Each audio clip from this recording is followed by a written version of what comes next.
So maybe I'm going to start introducing myself. My name is Zaire. I'm from UFMG, which is a university in Brazil.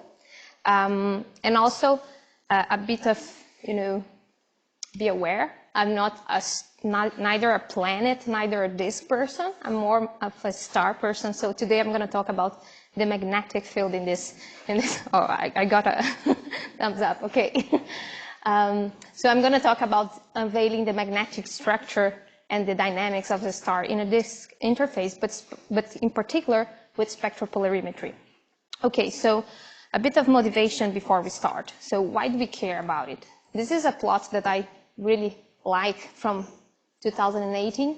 We have here in this plot many exoplanets that were detected back in the days.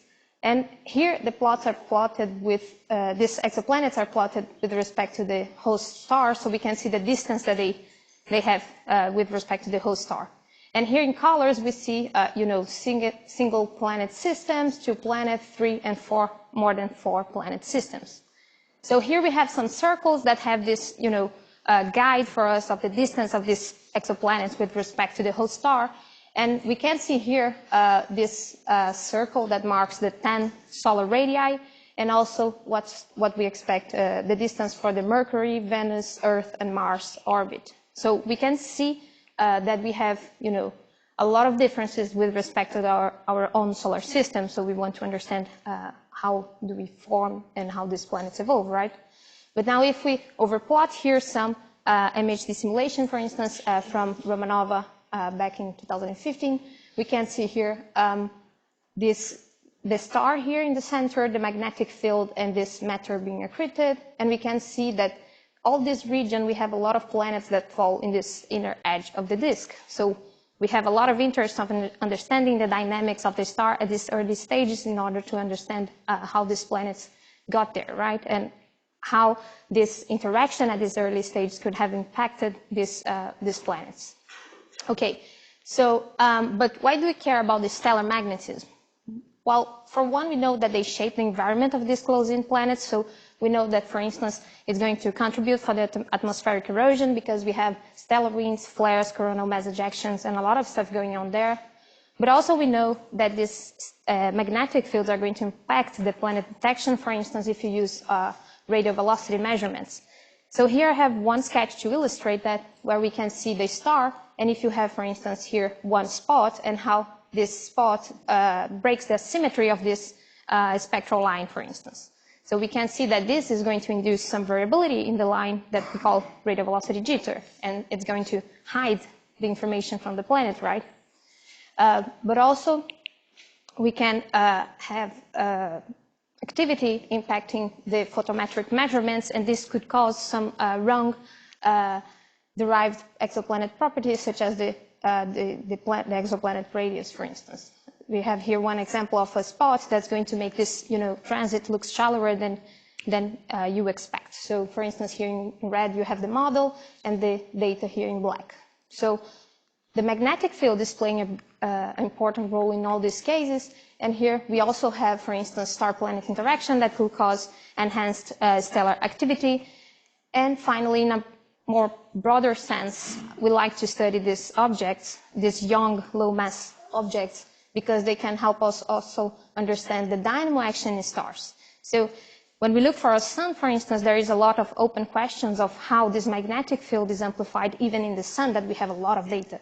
So, for instance, we want to know what sets the magnetic cycles, if the star has a magnetic cycle, what's controlling the time scale of the cycles, if there is polarity reversals, what controls the dynamo efficiency, and also what's the role of the tachocline. And young stars are good to investigate that because we have, fully convective stars, partially convective stars, and this is changing in a nice time scale that we can observe with different stars. Okay.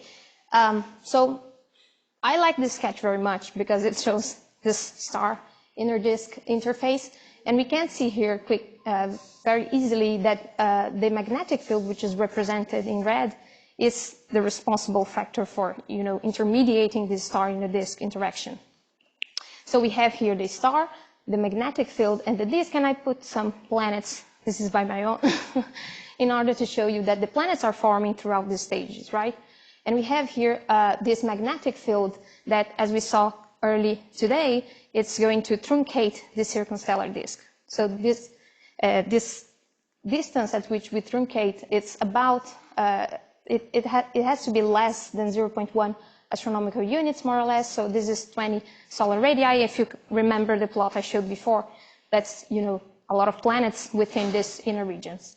And, you know, because this is going to stop the matter here, you're going to have also accretion. This creates accretion photofolds, and I'm going to talk a little bit more this in a couple of slides also. Okay, so we also have these flows that are going to shock with the surface and create some hot continuum emission. So you can basically study this process in different wavelengths. You can see stuff in the UV, in the optical, in the near infrared, and combining this information is going to bring a lot of information about what's going on there. Okay, so how does the question we would like to approach here is how do stellar magnetic fields control these accretion flows, how they shape the inner disk, and how they impact planet formation and evolution. So what I'm going to show here, what I decided to show in this presentation is basically how do we reconstruct the magnetic field of stars. So I hope you can get this message by the end of this talk of how we do that, and that's my goal here. So basically, the technique that we use is called Zeeman Doppler imaging. So there are two physical concepts that are going to appear here, the Doppler effect, of course, and the Zeeman effect. So let's start simple with the brightness map. So the goal here is to reconstruct the brightness distribution at the stellar surface. So imagine that you have a spot at the surface, and this spot is rotating because the star is rotating. And it's going to have a variable velocity with respect to our line of sight, and you're going to see this distort this absorption line, for instance. So this modulation is going to be modulated with the rotation of the star. And now if you have a spot that's at high or low latitude, for instance, near the equator or the pole, you're going to have this bump that you created in your absorption line propagate in different regions of the line. So for instance, if you have a spot that's near the equator, you're going to have this bump propagating throughout the entire profile, while on the other hand, if you have a spot that's near the pole, you're going to affect only the core of the line. So the idea here with this technique is that if you have a dense enough phase coverage, so if you observe a lot of your star and in different rotational phases, looking for different phases of the star, you can actually do the inverse process and try to reconstruct the brightness distribution at the stellar surface. So if we do that for the brightness, we can reconstruct this map that we have here on the top. But now how do we do that for the magnetic field? So in order to get that, we have just to recall something that is the Stokes parameters. So we know that the light also carries information from polarization, right? And if you remember from the Zeeman effect, depending on the orientation of the magnetic field, you have different information on the polarization of the light. So here, if you have an observer, for instance, looking for this field that is, you know, perpendicular to our line of sight, so if you're observing from the X or Y axis here, in this case, you're going to see the three components, the pi component and the sigma components that are red and blue shifted. But these components are going to be linearly polarized, so you can define the Q and U Stokes parameters that carry this information. But now if we look towards here, the Z-axis, you're going to see the magnetic field that is in our line of sight, many times called the longitudinal magnetic field. So this magnetic field, in this direction, the magnetic field the interaction of the Zeeman effect is only going to create the sigma components, the red and blue shifted, and they are going to be circularly polarized. So the Stokes V parameter, which is going to be important here for us, is the one that's probing the magnetic field in our line of sight. So this is the information I want you to take from this slide. Okay, so if we have this information now, let's imagine that we have a radial magnetic field structure at the stellar surface. So when you look for this structure, as it comes into our line of sight, we are going to have a stronger magnetic field projected in our line of sight, and this Stokes V profile here is going to increase its amplitude. And as it crosses the center of the disk, it's going to decrease afterwards. So this is what radial magnetic field structure at the stellar surface is going, the kind of modulation is going to create as the star rotates. But now if we look for a azimuthal field, this is going to be different, because now you're going to have a similar S-shape signature, but then it will reverse sign and create a more complex shape. So As we look for this two difference over time, and if you have, again, dense enough phase coverage, you can actually distinguish between these components and try to recover what's the magnetic field that's actually creating the signatures you see. So the whole goal of the Zeeman Doppler imaging is trying to recover this magnetic field. But one thing that we have to bear in mind is that because we are looking for light that's integrated throughout the stellar disk, we are going to have, cancellation in small scales. So this technique is telling us about the large-scale magnetic field. It's good to bear that in mind. Okay, so I'm going to do one application for a specific star that I studied last year, and just to illustrate the magnetic field. So this star, Gemma Riga, is a classical T-Tauri star, so 2 million years old. I'm going to come back to this point later on, so keep in mind, 2 million years old, very young. And it's a 0.95 solar mass star with a rotation period of 6 days. And this is some ALMA image of the system. We can see that there is a large cavity gap of 20 to 30 AU, and a lot of speculation that it was cleared out by a forming planet. And we can see also some structured disk here.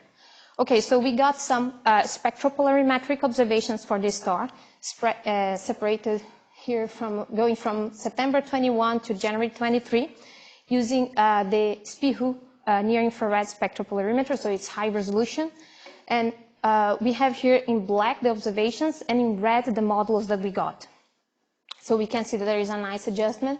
And this is the magnetic field that creates these signatures that we are seeing here in red in our model, right? So here we have in yellow open lines from that point that we are seeing the star. And we can see that the magnetic field is basically composed of a dipole plus an octopole field. And there is a ratio of about 2 for these two components. And the dipole has about 750 Gauss. Remember, we are talking here only about the large-scale magnetic field. There is more components and more energy also in the small scales. And there is a 10-degree tilt here, more or less towards phase 0 for this magnetic field. Okay, but what kind of information can we get when we have this kind of map, right? We want to look for this as a star inner disk interaction, right?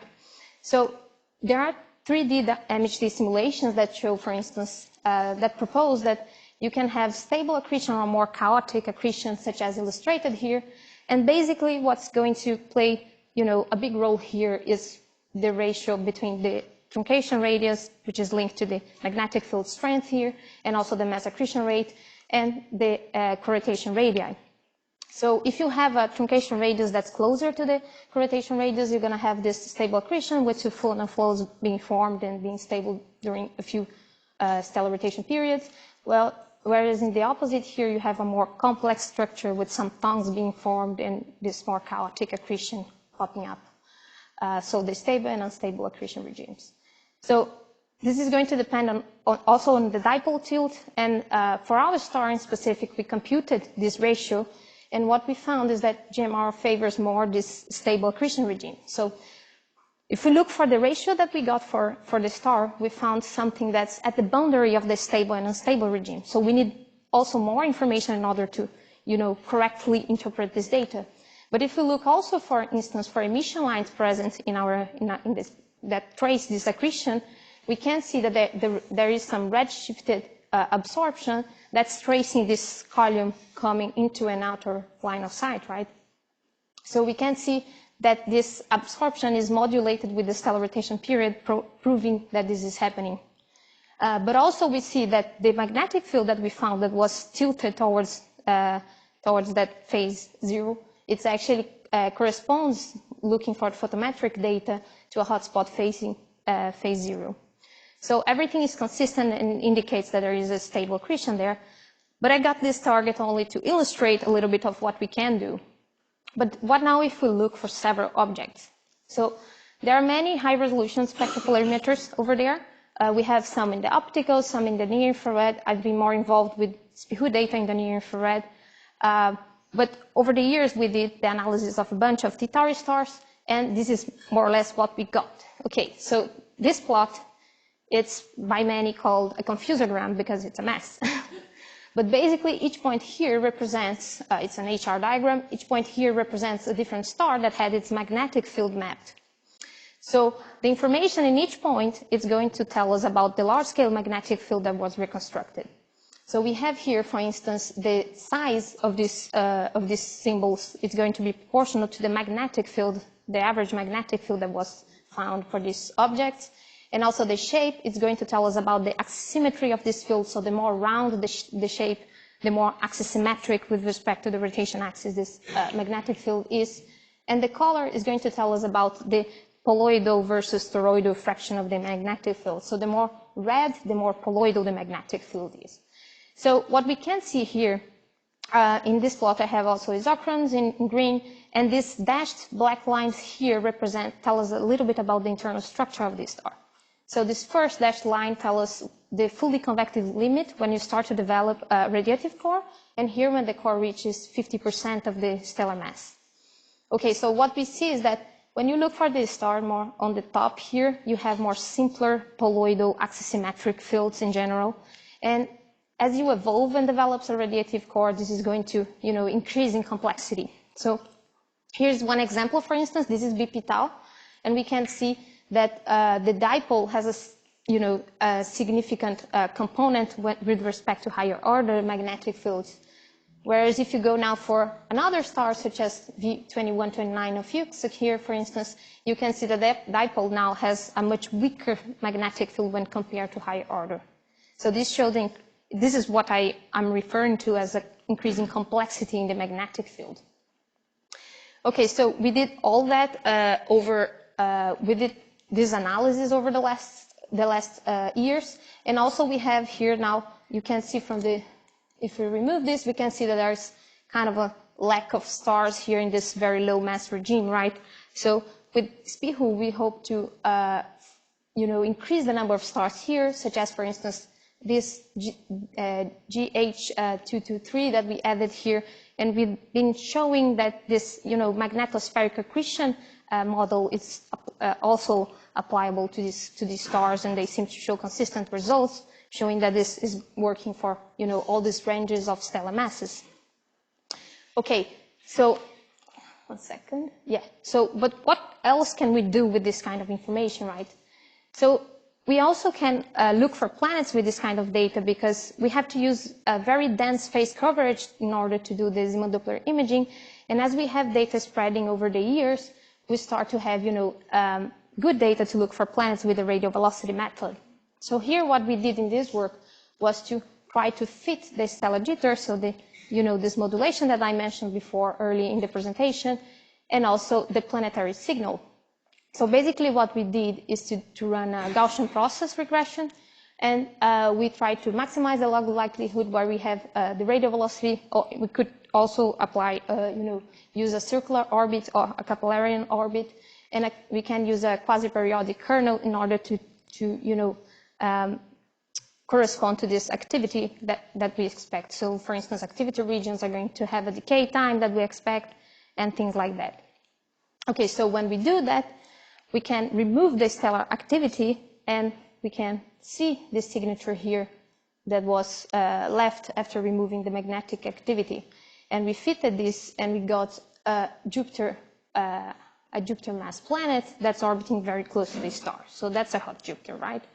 But I mean, we are always a bit afraid to put numbers on things, but as this is a protoplanetary system, there is only very few planets that are actually known at this stage, right? So as far as I'm aware, this is kind of the third planet detected in this kind of system, well, at least in systems, right? I think for one of them, you have like multiple systems, multiple planets in the system, but you have very few. So this kind of result can bring also some, constraint for the models, like if this planet appeared here, it has to, migrate that close to the star. If it's planet migration that's happening, it has to migrate that close to the star in less than 2 million years old, right? So I think this brings a little bit of, observational constraint for the models. And there are a lot of numerical simulations that actually show that if you have a Jupiter migrating in the disk, you can create these structures that are similar to what we see with ALMA image. So I would say that this kind of measurement is going to to guide the simulations in order to better understand how this is happening. And in particular, you also can apparently, you simulation people help me to understand that, open large cavities at these short time scales also. Okay, so basically the takeaway message of my study of this talk is basically you can use magnetic fields, accretion lines, and light curve variability to study this accretion that's happening over there, this star inner disk interaction. And this shows that the magnetospheric accretion model seems to be valid for stars, and even low mass stars like 0.3 solar masses you can also start 0.4, 0.35 solar masses, you can still have this applicable. Also, we know that detecting planets within protoplanetary disks is very difficult, and very likely we are going to aim in the future, in the near future at least, for hot Jupiters, right? Because they're more accessible to detect with radial velocity methods. And we want to increase the number of stars there to have better statistics in order to understand what's going on. Okay, but what's next? So we have, on the bright side, we have a lot of programs that are dedicated to observing this young systems at CFHT, for instance. And we have a lot of data that hopefully will help us to increase the number of planets detected at these early stages to help understand planet formation and evolution. And also, in a more broad sense, mixing optical and near-infrared data, we start to have more than 10 years of observation. So with this kind of data, we can start to probe magnetic cycles if comparable to the solar cycle, right? Because the solar cycle is 11, 22 years if you consider polarity reversals. So if these stars have magnetic cycles that are comparable to the sun, we can start to see variability on that time scale. And here I have one example of V2129 of Fuchs. And we can see the mass accretion rate varying over 13 years. And we can see that there is some, relatively big level of variability over there. Okay, and also we can then look for these magnetic cycles over the year to see how they are connected with this mass accretion rate variability. Okay, and in the near future, we are also going to have vision that's going to combine optical and near-infrared observations. So we're going to have simultaneous spectropolarimetry in both optical and near-infrared. And that's very good because when we go to the near-infrared, we can observe more faint objects, of course, but at the cost of losing this more, not commonly known accretion diagnostics that we have in the optical.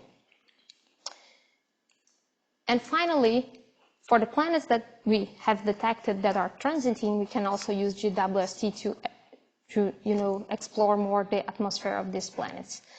So with that, I would like to thank you, and I'm open to questions if you have.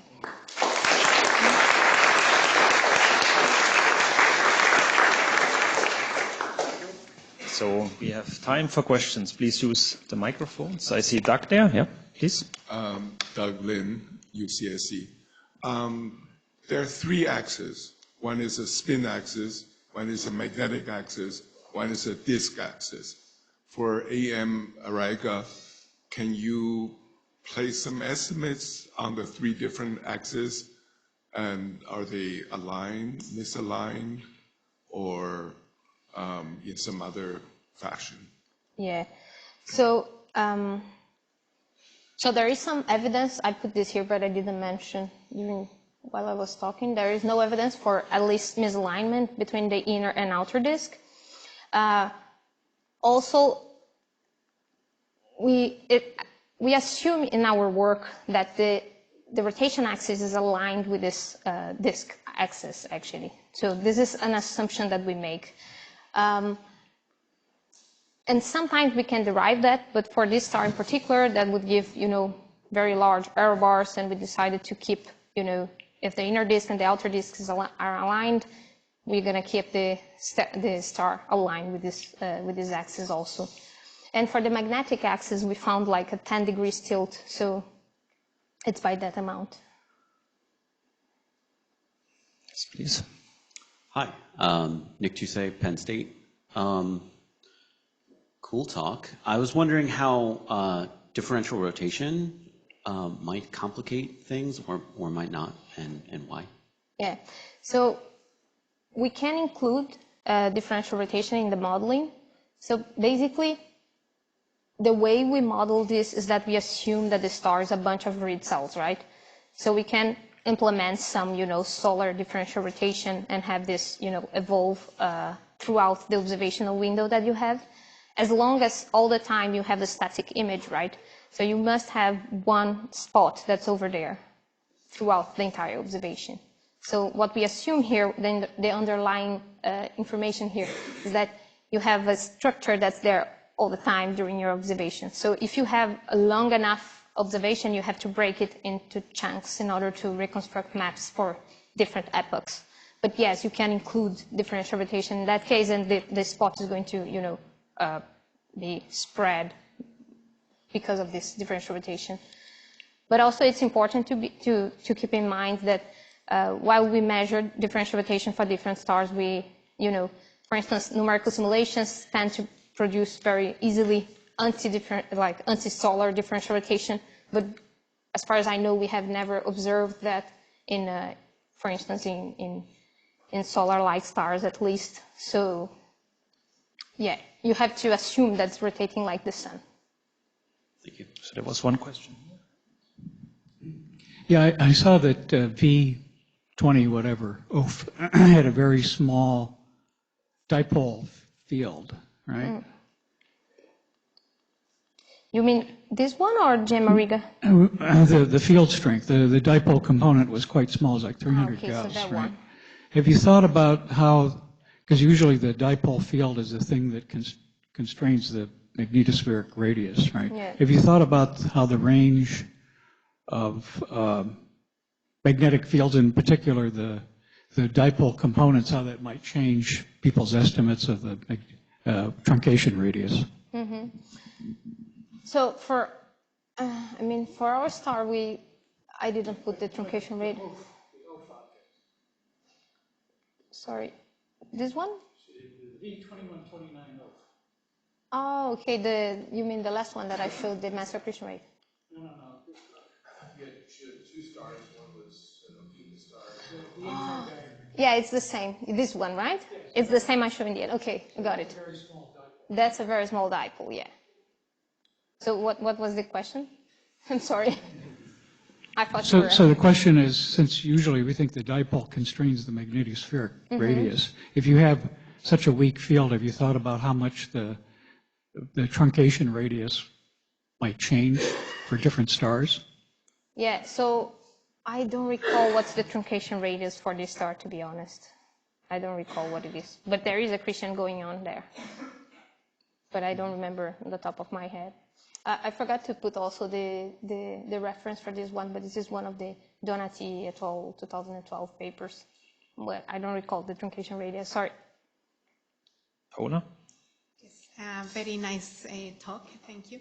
So about this plot, I was just wondering if you have checked if you have targets in which there is evidence of misalignment of the inner disk with respect to the outer disk, or variability of the near infrared, and if you have tried to maybe correlate some of these results to the inner disk. Yeah, I know there are some objects that were studied that had this evidence for misalignment. I think one of these...